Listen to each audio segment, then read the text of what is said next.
Over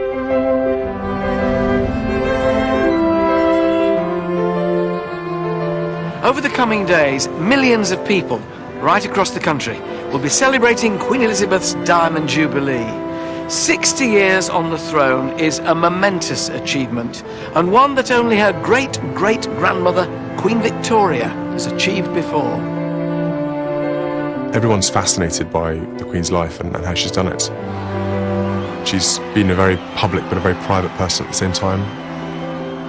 She is effectively the parent or the mother of the nation, so therefore she's never off duty. And woven into the amazing tapestry of her role as sovereign has been the stuff of her family life.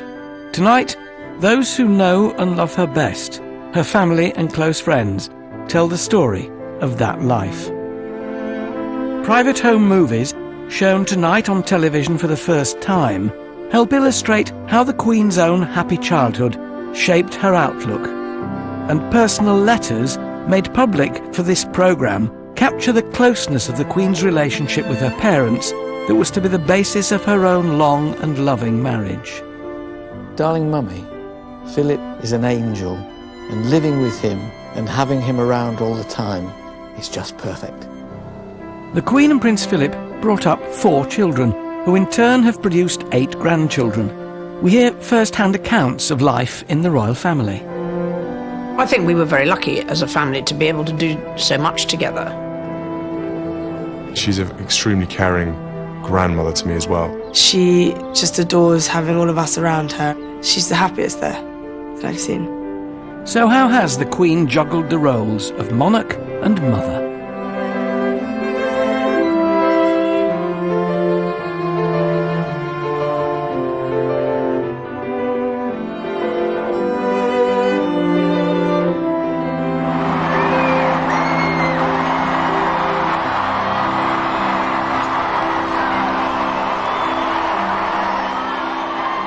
When the Queen stood on that balcony after the wedding of Prince William to Kate Middleton in 2011, it was a moment gilded with history. The bridegroom was a future king, and in a measure of how far the monarchy had modernised in Queen Elizabeth II's reign, the bride wasn't an aristocrat, but a young woman from a normal middle-class family. But Prince William is also the Queen's dearly loved grandson, and after the death of his mother, Princess Diana, the Queen chose to be a significant maternal presence in his life. In your mind as a boy, Queen first or grandmother first? When I was younger, and being a small boy growing up, I would say probably Queen first, then grandmother. But now it's definitely grandmother first, Queen second. Prince William prepared for his big day at Clarence House on the Mall, where the Queen herself once lived. So, do you remember the first time you came to Clarence House? What was your first encounter with it? Well, probably when I was very young, and it was the Queen Mother's birthday. We used to come here every year for the 4th of August, and that was seriously good fun. The whole family got together, and it was a really big celebration. We spent most of the time looking around the building and looking at all the paintings, and used to get little glimpses of bits of history from her. The memories that she had of this place passed on to sort of the next generation. So good with children, then? Very good with children, yeah. Even us. Even us. I can't believe you were difficult on anybody else. Noisy, I think, noisy children. Yeah. This room, I gather, was when the Queen and the Duke of Edinburgh lived here, before the Queen acceded. The Duke's study? It was. When my great-grandmother died, my father moved in and it needed a bit of a refurbishment, but he's redone it in such a way that very few rooms have been changed from what they originally were. And I remember this almost identical to what it was when she was here.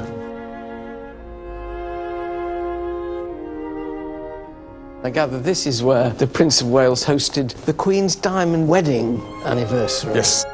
As you can imagine, having all the family in one room was quite something. All of us together, lots of young grandchildren running around as well. I think for her it was kind of, again, a moment where it's like, wow, have I really got to this stage? This is, quite amazing. Do you all get together a lot, or is it rare, these occasions where you all meet? It's very rare. Actually getting the family together to relax and talk at dinner is quite difficult. Everyone's usually sort of far-flung places of the world. So it's a good chance to celebrate when you do? Yeah, definitely. There's one other thing about this house, of course. If we go out here into the hall and look at the stairs, I have this vision of you coming down on your wedding day. Yes. All grooms are nervous on their wedding day. But with the eyes of the world on you, what was it like? Well, the hardest thing was trying to walk down the stairs with my spurs on. Sideways. Sideways, yeah, exactly. I had visions of myself and my brother colliding and crashing down the stairs, but it was, it was quite a big moment. I hadn't slept at all that night because obviously here, all the crowds were on the Mall.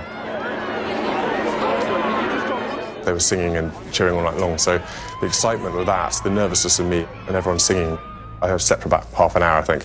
So when I did get up in the morning, I prepared myself totally by that point to just going out there and kind of just, you know, trying to enjoy the moment, but at the same time get through it. It was good fun. It was really good fun. But also it's presumably then made this place even more special from your point of view. It definitely has. Again, it's obviously then seen quite a major part of my life, so you'll always remember that, I think, for years to come. When it came to the wedding itself, the Queen knew how important it was to make sure the pageantry didn't stand in the way of a young couple's happiness. She wanted to put her grandson first and let William be himself, even if that meant ripping up the rule book.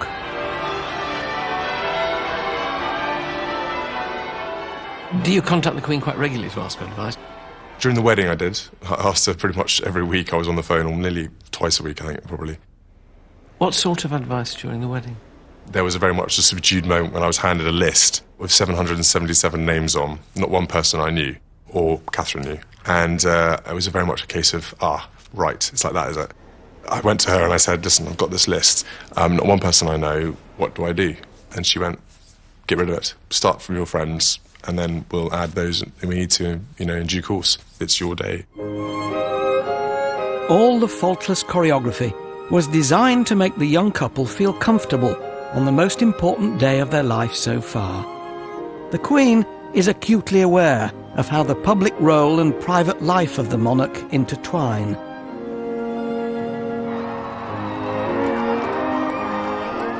She's been trying to reconcile these two aspects of her life for 60 years. So although Buckingham Palace is the headquarters of the monarchy, it's also a family home where the Queen brought up her children. What was it like to grow up above the shop? And what's the dynamic between the older and younger children? The only difference was that when we used to play cushion fights, the older ones were able to throw the cushions harder than the younger ones.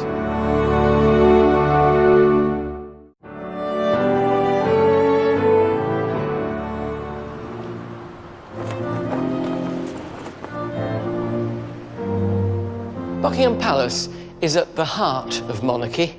It's the Queen's official London residence, spectacular and massive.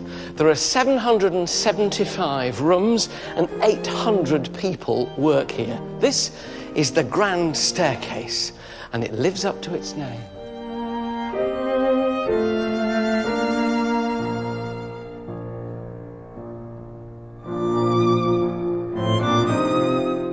The White Drawing Room offers an absolute feast of gilding, but I suspect that the Queen has a great fondness for this particular stateroom here. This is the music room, and it's right here, on this domed ceiling, that her three eldest children were christened. Prince Charles and Princess Anne were born before Elizabeth became Queen. And no doubt feeling she had enough on her plate, there was a 10-year gap before Prince Andrew was born in 1960.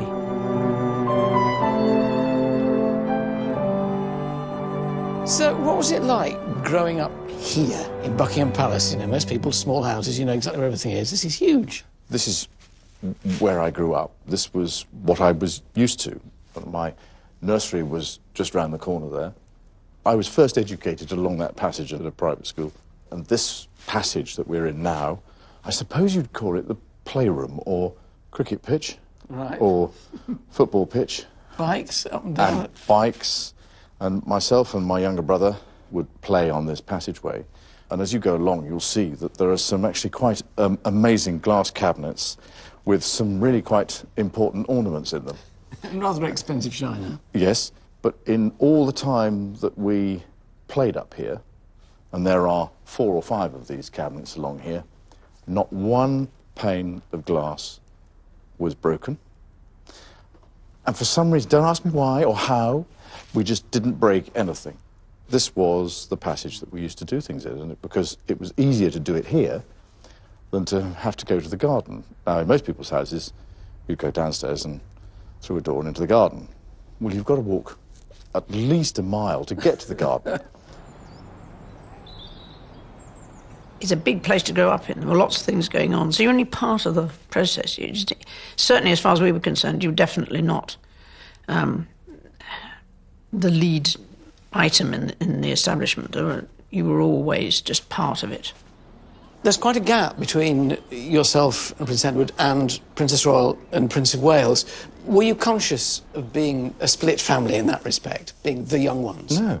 The only difference was that when we used to play cushion fights, the older ones were able to throw the cushions harder than the younger ones. And for some reason, it was always the older ones against the younger ones, so we used to come off worse. My sister will tell you that I was just there to be hit. I hope something's changed. As the only girl in the family, in a family of boys, in a way, the Queen could be a more direct role model for you than your brothers. Did that feeling occur to you? I had to be careful what I say here, because there were certain assumptions about what girls did within the royal family, and I don't think I fitted very conveniently into that particular niche. So more difficult. And that's it. I suppose because I was always out and about, and I would have been probably regarded as a tomboy, so I wasn't terribly interested in those sort of rather more girly aspects of life. How different do you think your upbringing was, yourself and Prince Edward, compared with Prince Charles and Princess Anne? I don't think they were that much different. I think our mother probably put a lot more effort to make sure that there was time for us as children, bearing in mind she was already the Queen by the time we came along. What was that earlier routine? When did you see the Queen? We'd usually see her in the afternoons and evenings. It'd be a sort of usual sort of standard bath time type sort of routine. Then Father would usually read us a story, or we would read to him. What do you read? Oh, the Just So stories, all sorts of things like that we would read. I remember from my children's perspective that it was that time of day that was the key, because if you didn't see them very much the rest of the time, bedtime you did. How much of the way you brought up was down to the Queen and how much down to the Duke? Well, the answer to that is 50-50. Responsibility, compassion perhaps comes from the Queen. Discipline and duty comes from him. Can I ask about the Queen's strength as a mother? Definitely consistency, I think, in terms of the way we were all treated. And that's not always easy to achieve. And especially if you're not around as much as you would like to be. And supportive. Never really quibbled about what you might want to do. Occasional comments about, was that a really good idea? But on the whole, I think she was very appreciative of the fact that you wanted to do things and go out and get involved in ventures and activities. That's unusual, because, I mean, all parents go through phases when you think, you know, I really must stop this. And it seldom works. And I have the long-term view that, no, I think mothers are good at that, though. What do you call her at your leisure? Mummy is probably the way that we would refer to her. If we are particularly wanting something, then we might be more respectful. Your Majesty. But no, I mean, it's the same thing in your family, and the same thing, if you want something, you will change your tone and everything else, and so that's, you know, it's the same thing. The warmth the Queen brought to raising her children came from her own exceptionally loving parents. This private footage of Princess Elizabeth, or Lilibet, seen here for the first time, was filmed by her father, the Duke of York. When Lilibet was a toddler, there was no real likelihood of her ever becoming Queen. Her parents were determined that she should lead a normal, happy family life. Margaret Rhodes was one of her few early companions. It was fairly obvious that I was a potential playmate. I was merely 10 months old when she was born, so we were of an age. When Princess Elizabeth was joined by a little sister, Princess Margaret Rose, a self-contained family unit was formed, as these until now private home movies show. As the Duke of York used to say, we four. Two rather deliciously boisterous and lively children. They were just like every other child of that age. Princess Margaret was regularly the naughty one, and Princess Elizabeth played a part of keeping her sister under control. Holidays were spent on the Sandringham estate on the Norfolk coast.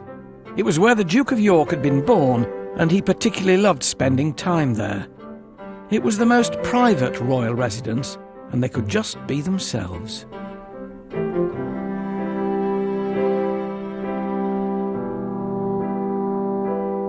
But Royal Lodge in Windsor Great Park was perhaps the two princesses' favourite place to play. Here they are, aged 7 and 3. It's now home to two other young princesses, Beatrice and Eugenie. It's great to see her because she just lights up when she sees it here, and I always wonder about how she must be missing her sister at this time, because when she comes back here, she remembers all her childhood. They played here, they lived here, they went to school here. It must be so sad for her not to have her. From my point of view, having a sister, it must be so sad not to have Margot around anymore. I'm sure she's looking down, very proud of her sister. This period of private family life came to an abrupt and totally unexpected end when Princess Elizabeth was 10. Her uncle, King Edward VIII, was totally besotted with Wallis Simpson, a twice-married American. But as the Supreme Governor of the Church of England, Edward could not marry a divorced woman. The conflict cast a long shadow over his short reign.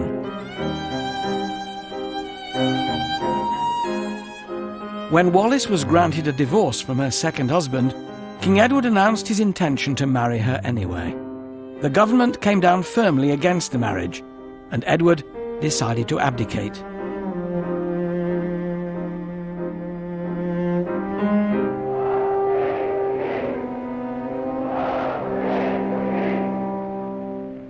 Princess Elizabeth's father became King George VI.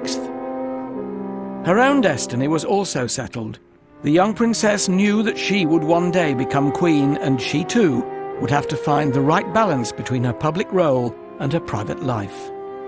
I think I probably have imagined in the sense of how much more difficult it was to grow up with that level of expectation. Because having been born into a certain position and you grow up with it, but for her, the first 11 years, not too bad really. But to then acquire that level of expectation, probably harder. But I'm perfectly certain that my grandfather, the king, did involve her as much as he could in listening and in watching, so that she had a pretty good idea of how it worked. I think she always had a quality, you couldn't quite put your finger on it. The sense of duty came through very quickly. When it came her way, you could see that she could do it impeccably. Princess Elizabeth began to accompany her father to get used to the task that lay ahead of her. On one of these visits, she met the young man who was to be the love of her life, her husband and loyal consort, Prince Philip. She describes him in letters written to her mother, which are kept here in the Round Tower at Windsor Castle. These letters, never filmed before, show the beginnings of a love story that's lasted more than 60 years. There's been no strangeness between us, and we behave as though we had belonged to each other for years.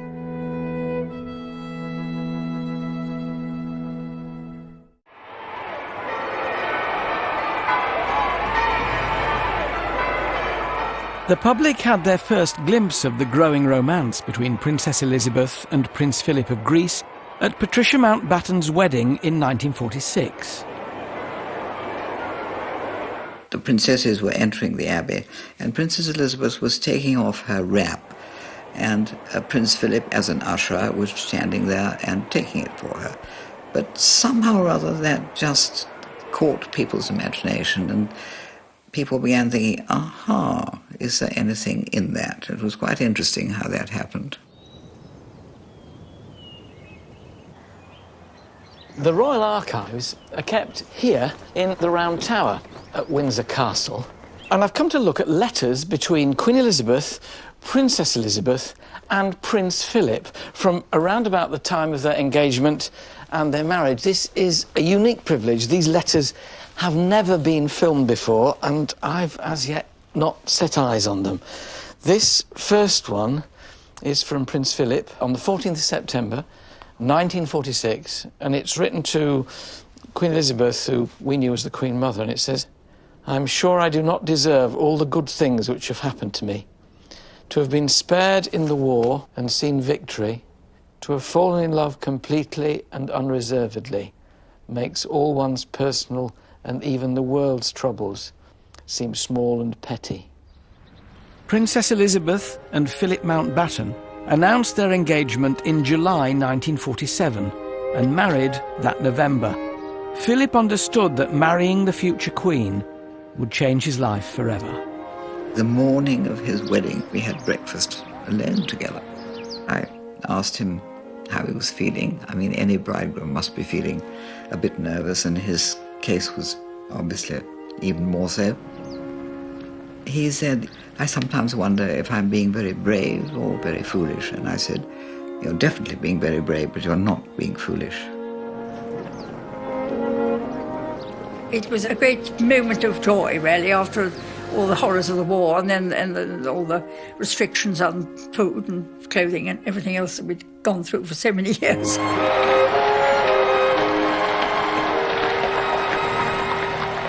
I can remember the fun of driving to the Abbey and waving to the crowds out of the windows.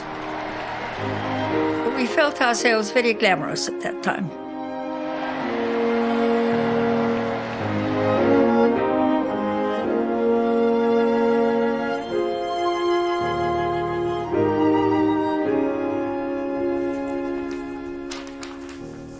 This letter was written 2 days after Prince Philip and Princess Elizabeth were married by Princess Elizabeth to her mother, and it's from Broadlands in Hampshire, where they had their honeymoon. "Darling Mummy, I think I've got the best mother and father in the world, and I only hope that I can bring up my children in the happy atmosphere of love and fairness which Margaret and I have grown up in.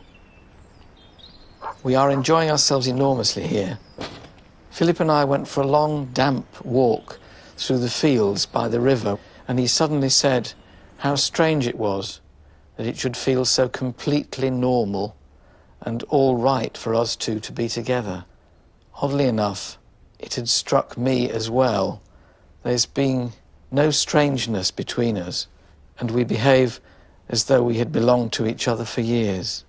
Philip is an angel. He's so kind and thoughtful, and living with him and having him around all the time, he's just perfect." November the 24th, 1947, Buckingham Palace. "Darling Lilibet, no parents ever had a better daughter. You are always such an unselfish and thoughtful angel to Papa and me, and we are so thankful for all your goodness and sweetness. And we both love Philip already as a son. That you and Philip should be blissfully happy and love each other through good days and bad, or depressing days, is my one wish. 1,000 blessings to you both from your very, very loving Mummy." This is 10 days into the honeymoon, and they're now at Birk Hall in Aberdeenshire. The 30th of November, 1947, written by Princess Elizabeth to Queen Elizabeth. "Philip is terribly independent, and I quite understand the poor darling wanting to start off properly without everything being done for us, so that he can be boss in his own home. It is so lovely and peaceful just now. Philip is reading full length on the sofa. Susan is stretched out before the fire. Rummy is fast asleep in his box beside the fire, and I am busy writing this in one of the armchairs near the fire. You see how important the fire is. It's heaven up here. Best love, darling Mummy, from your very loving Lilibet." The thoughts of a young woman clearly in love. Prince Charles was born the following year, and Princess Anne in 1950. By then, Prince Philip had been posted to Malta by the Navy, and Princess Elizabeth accompanied him there. It was the happiest time of their lives. They were indeed very happy, united, small family. And it was possible for them to really live the life of a young naval officer and his wife, amongst a lot of other young naval officers and wives. I think, young wife, 2 small children, plenty going on. You think it'd be nice to have time to do that part of your life without too many interruptions.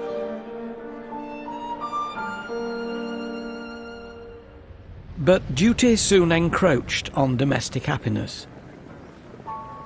There was widespread concern at King George's failing health, and he was not well enough to undertake a major foreign tour in 1952. Princess Elizabeth took his place. The king died in his sleep just days later. When Elizabeth emerged from the plane on her return, it was as Queen. Her feelings at losing the father she'd loved so much were set aside, in public at least. Now, with the help of her first Prime Minister, Winston Churchill, the business of monarchy began. When she was 25, when she, first came to the throne, that's quite something to be in a man's world as a woman, to suddenly be thrust into the position that she was, to be making the decisions she made at the time is something else. It's incredible.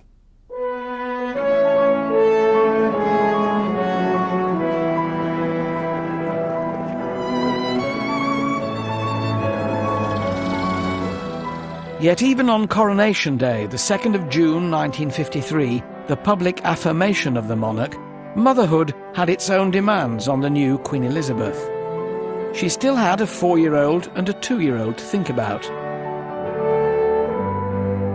As the Queen set out in her gold state coach on her way to Westminster Abbey, 2 little faces could be seen at the palace window. Probably my only genuine memory is irritation at not being allowed to go. He went. He went, He went, I didn't. Carefully minded by his grandmother and his aunt, I noticed. Was They're probably wise not to take me out at that age. Can you imagine?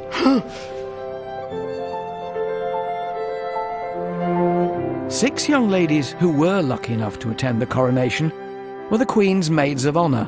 By tradition, the daughters of earls, marquises or dukes who were to carry her train at the Abbey. This very large and important-looking envelope arrived in the post. My parents and I opened it together, and to my astonishment, it was an invitation to be a maid of honour at Her Majesty's coronation. I was 18. This seemed to me to be quite exciting, of course, thrilling, but also rather alarming.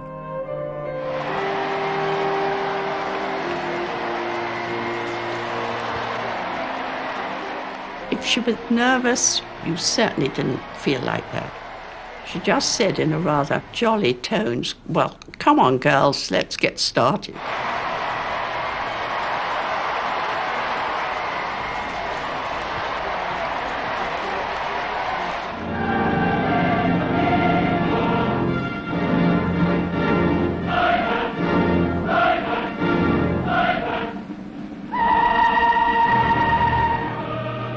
I felt the great responsibility to try and help Her Majesty, because this was an enormous ordeal, I thought. And if it was an ordeal for me, so much worse for her. But she showed no signs of nerves. She just carried on as calmly as always. While the Queen was calm, some of the maids of honour were feeling the pressure of the occasion. I remember pushing my large I fist thought under I was her going to say, nose. and the Queen noticed, didn't the Queen went like that to me to take me her out. out. But I knew that she was all right, and so I didn't. But I reckon I must have been the first person to disobey the new monarch. I solemnly promise so to do. The young Queen vowed to serve her people. Her husband promised to stand at her side. I think the most moving was when Prince Philip promised to be her liegeman. I, Philip, will become your liege man of life and limb, and of earthly worship. In faith and truth I will bear unto you, to live and die, against all manner of folk, so help me God. I was too young then to appreciate how much he was sacrificing his own career, but my goodness, what he's done for the country.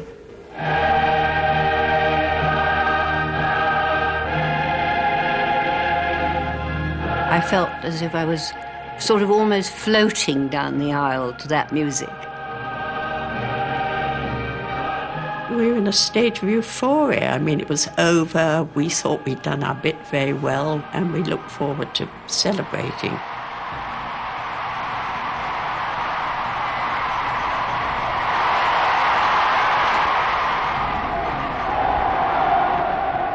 The Queen led us out, and we just gazed at this extraordinary throng of people stretching away for miles down the Mall. An incredible moment. You couldn't put a pin, between the people. And it was just a roar of love for her. And then, of course, there was time for all the official photographies, which seemed to go on for a long time. I think by that time we were starving. Prince Charles and Princess Anne were running around. They were very small children then, 4 and 2. And the Queen took off her crown, that was extremely heavy, and said, "Oh, thank goodness," or something. It was giving me a headache. And then Prince Charles came tottering along and tried to pick it up. He got it as far sort of here, and I could see he was going to put it on his head. But I thought, well, symbolic of him doing that as a little boy of 4. So even on the biggest day of the Queen's life, she still had to keep her boisterous children under control. It's a balancing act that continues to this day. The Queen has had to be a loving parent and the mother of the nation. How has she achieved it? Well, a second opinion has never been far away. Of course, after 50 years of experience, I find there's a great temptation to give advice. If you've got a good person next to you, it does help. And she's had that with the Duke of Edinburgh.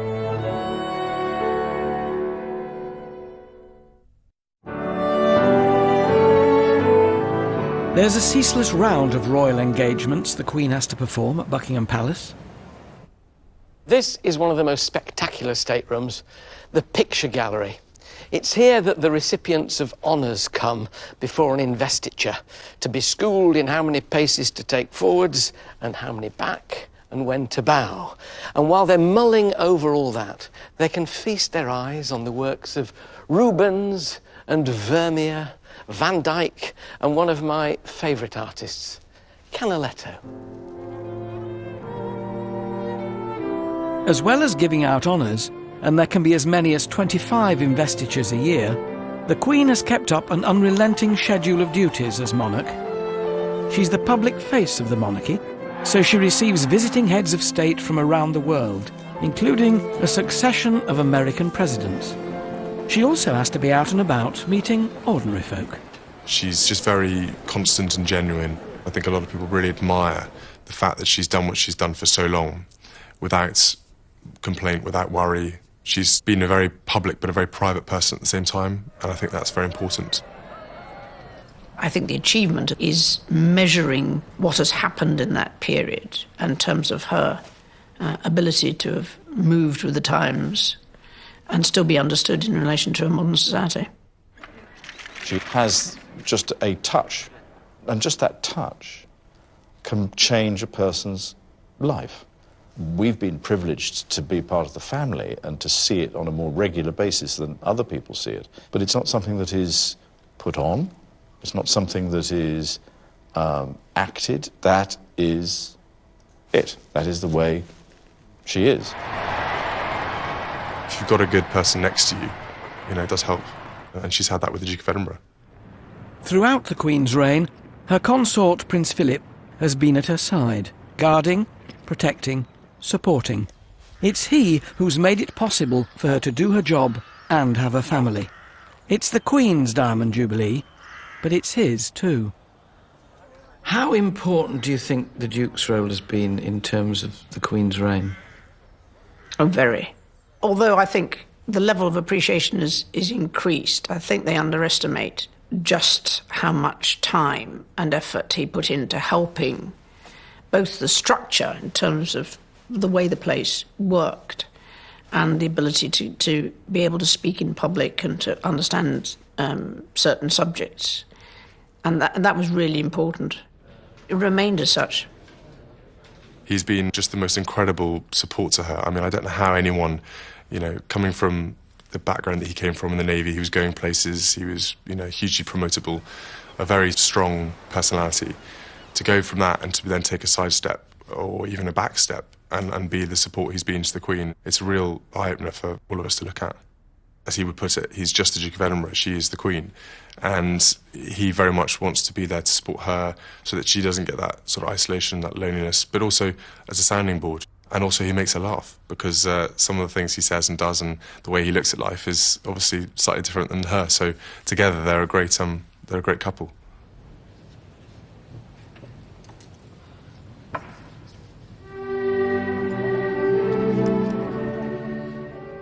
One of the things I know over the years that they've loved is when things go wrong. They absolutely adore it because obviously everything always has to be right and go right. But when things go wrong around them, they're the first people to laugh. He told the Queen that perhaps they shouldn't shake hands. His was still covered in a sticky potion beloved of caber throwers. No matter, she said, but their hands nearly stuck together, and the Queen was clearly amused. The Queen has seen so many parades or, performances. When there's a small slip-up, it tickles their humour.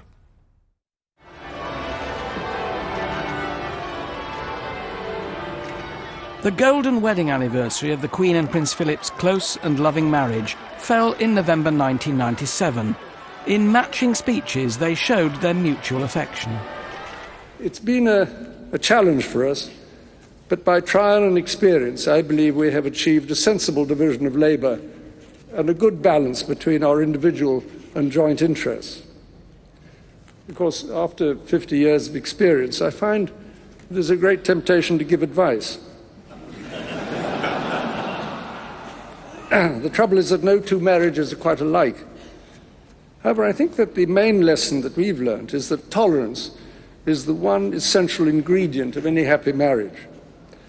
It may not be quite so important when things are going well, but it is absolutely vital when things get difficult. All too often, I fear Prince Philip has had to listen to me speaking. Frequently, we have discussed my intended speech beforehand, and as you will imagine, his views have been expressed in a forthright manner. He is someone who doesn't take easily to compliments, but he has quite simply been my strength and stay all these years. And I and his whole family, and this and many other countries, owe him a debt greater than he would ever claim, or we shall ever know. On the Duke of Edinburgh's 90th birthday in 2011, the Queen made him her Lord High Admiral. It was a sign of her deep affection, a thank you for his service as consort, and no doubt remembering the sacrifice of his own naval career. Prince Philip has been her rock during the 60 years of the Queen's reign, but now that she has 8 grandchildren, does the family play an even more central role in her life? Being able to spend time with the Queen is very precious. She's an extremely caring grandmother to me as well.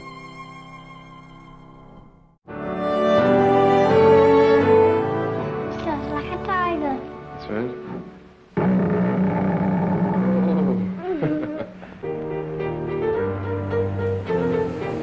In part to show what being in the royal family is like, the Queen agreed to be followed by television cameras for a year in 1969 for the documentary Royal Family. Jump! Jump!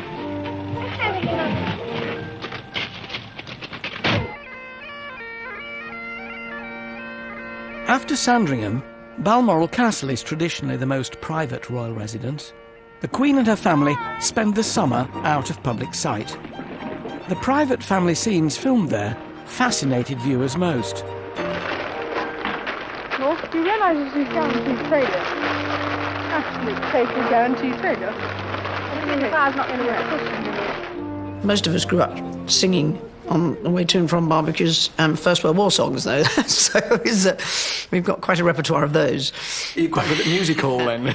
Oh, we've done a bit of that, yes. So the Queen's got a good singing voice? Oh, as far as I'm concerned, I mean, she's, you know, a very competent singer.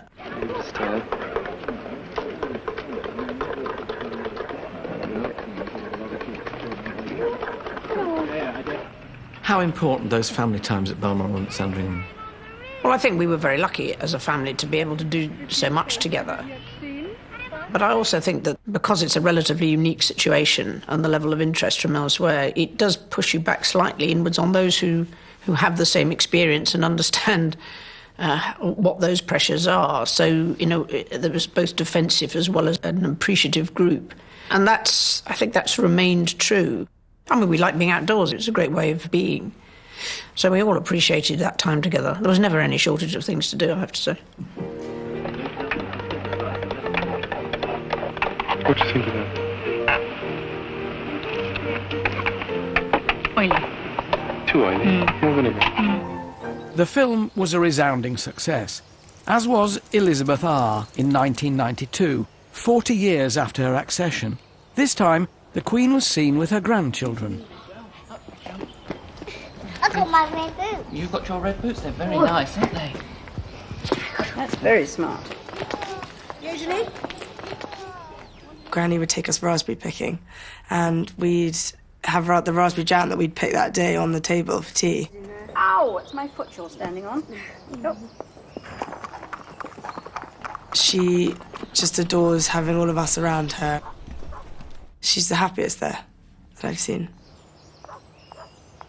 Do you think the Queen's private life is important in a way in keeping her sane with this amazing round of public duty? Definitely, although I would definitely argue the sanity of all the corgis barking the whole time.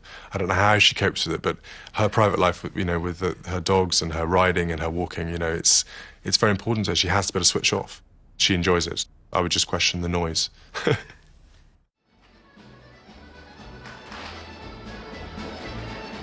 After these experiments with letting in the cameras, the Queen's private life was largely protected once more. Balmoral returned to being a place of refuge.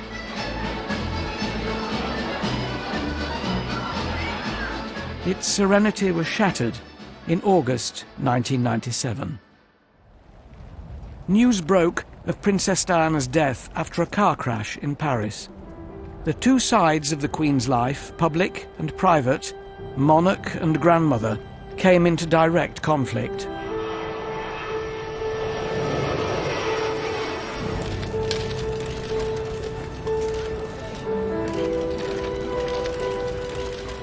The death of Diana was a particularly difficult and almost dangerous period for the Queen and Prince Philip and the whole royal family, because the most extraordinary thing happened that the British public, which are usually completely phlegmatic and not particularly worried by things, became quite hysterical.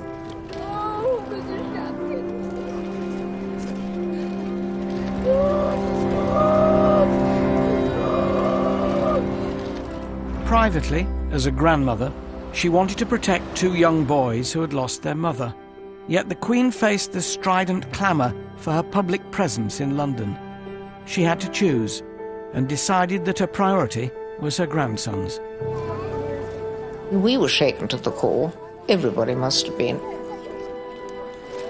My reaction would have been, if I'd had my grandchildren there, keep them here safe and quiet, nobody can get at them, and we're here. And everybody else is having to deal with it that end. But, you know, the perception wasn't that. And I think that was sad, actually. I really think if you searched your soul, you'd probably have done exactly the same thing. Having kept the young princes away from the worst of the media storm, the Queen finally came down to London.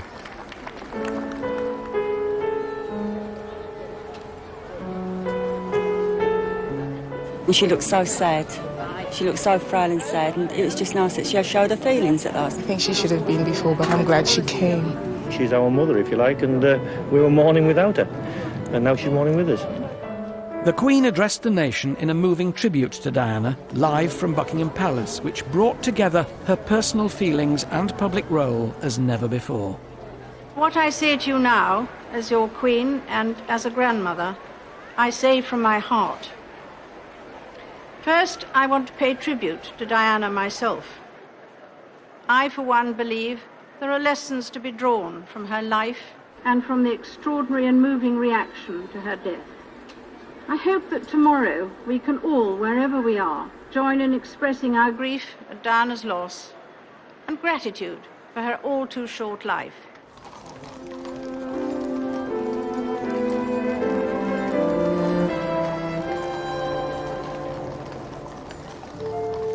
With the support of the Queen and the other senior members of the family, the two young princes were able to carry out their solemn task.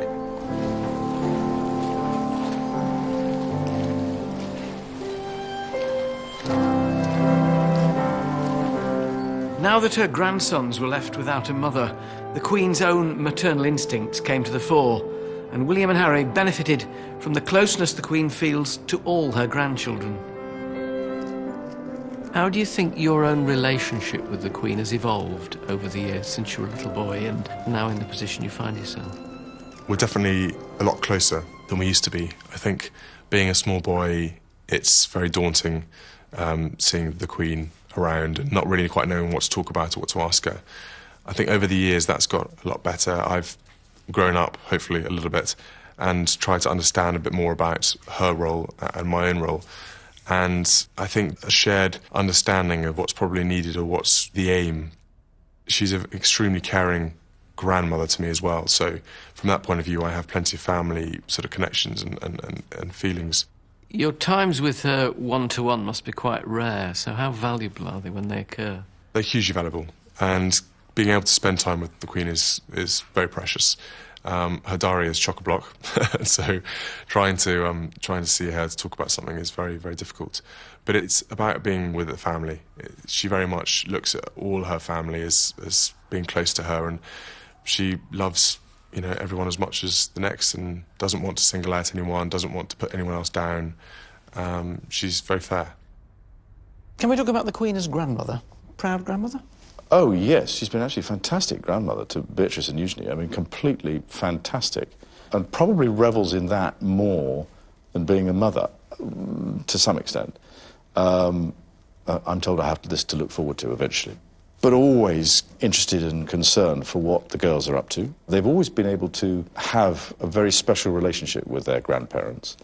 And I've always encouraged it. And now they've got to the stage where they say, well, we're not coming with you to Balmoral when you're going. We're going to go up and see their grandmother when they want to. OK, fine. Absolutely. So, they go and do their own thing now. So they've got their own relationship with their grandmother, and they always have done. I think she lights up whenever I talk about anything that is something to do with me, because she's so interested in all of us. Like, I kind of talk about my Newcastle life and how I've got so many essays and things, and she still goes, still laughs at exactly what I say, which is lovely. I think it's interesting for her to have that connection with all of us, because we come and talk about different things that she wouldn't have talked about with her children. Do you surprise her from time to time in that respect, then? Definitely, yeah. All my stories are surprising for her. The Duke of York was saying that he felt that she was even more comfortable with her grandchildren than she was with her children. I think that's often true, grandparents. I mean, that's in theory one of their great advantages, because, I'm not strictly speaking responsible because I'm going to have more fun, and I think if it all goes horribly wrong, you can have it back, So I think it's extraordinary, really. She seems to have time for all of them. And clearly, from what I've seen, her grandchildren are particularly fond of her. Yes, but her grandchildren also have grown up in a very different family environment, which is a more casual environment than she was brought up in, or to some extent we started in. But I suspect to begin with that was a bit of a change to deal with. I think she's got used to that. The Queen has encouraged her grandchildren to share in her long-haul Commonwealth visits.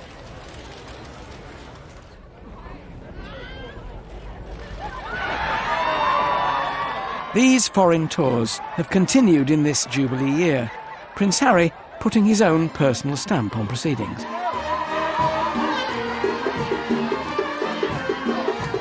As for millions of people around the world, her lifetime service to others is truly an inspiration. But she combines all her virtues as a leader and as a head of state with those of being a wonderful, caring grandmother, to whom we, her grandchildren, are utterly devoted. How daunting is it following in the footsteps of the Queen and the Prince of Wales in terms of your future role? Are you daunted? Incredibly, yeah. It's quite hard footsteps to fill.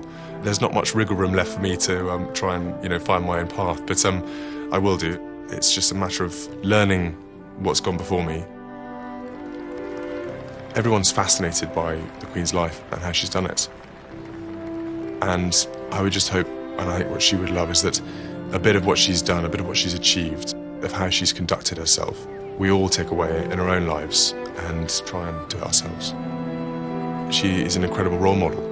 I would like to take all of her experiences, all of her knowledge, and put it in a small box and to be able to constantly refer to it. She's been one of the greats.